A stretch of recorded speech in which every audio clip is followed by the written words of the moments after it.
Joined by our Boston English MVP, Keesean Kerr. 11 rushes, 128 yards, 3 touchdowns. What was working for you today? It was my line. They just made it possible for me to be able to break through and just do what I do. Shout out to coaches, shout out to people that came to support, shout out my mom, shout out my dad, love them.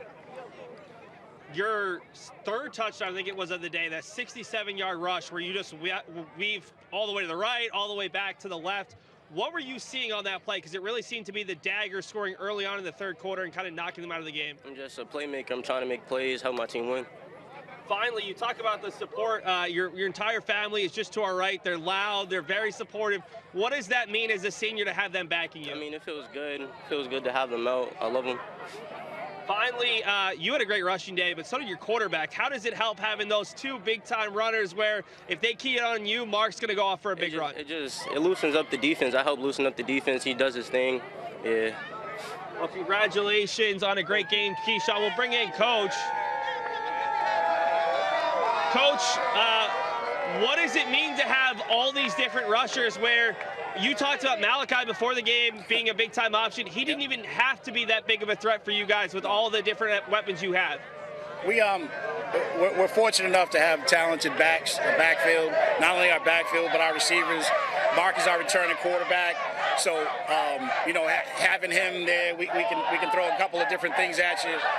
Last week was a tough loss. They wanted to leave no doubt this week, where they were and what we're capable of doing.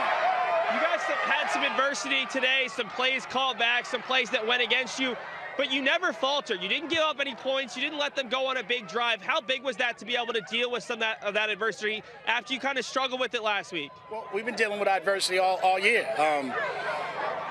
We preach that it's us against everybody, and some of the calls and some of the plays and some of the things that have been happening to us, it just keeps demonstrating that, we feel like, we're the underdog. We feel like everybody counts us out. Hopefully Latin Academy takes care of East Boston tonight, and then we'll have a 3-way tie in the city. And then we play Latin Academy next week, and then we'll see what happens after that.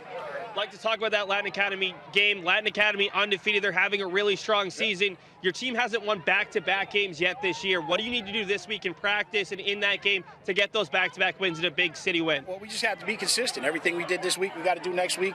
We've had some problems with consistency. We're missing some guys. We got 2 young guys, on the line. One of them got hurt. He couldn't play. We had to throw somebody in there, and that was literally yesterday when we were going through our offensive period. So we had to make an adjustment. So, these kids are resilient. These kids are fighters, and they're going to fight for each other, and they're going to keep doing what they do. And we're just going to keep coaching them, and we're going to coach them up, and we're going to love them like we need to love them, and be tough on them when we need to be tough on them. Well, Coach, congratulations on the victory this week. Good luck next week. Guys, take it away.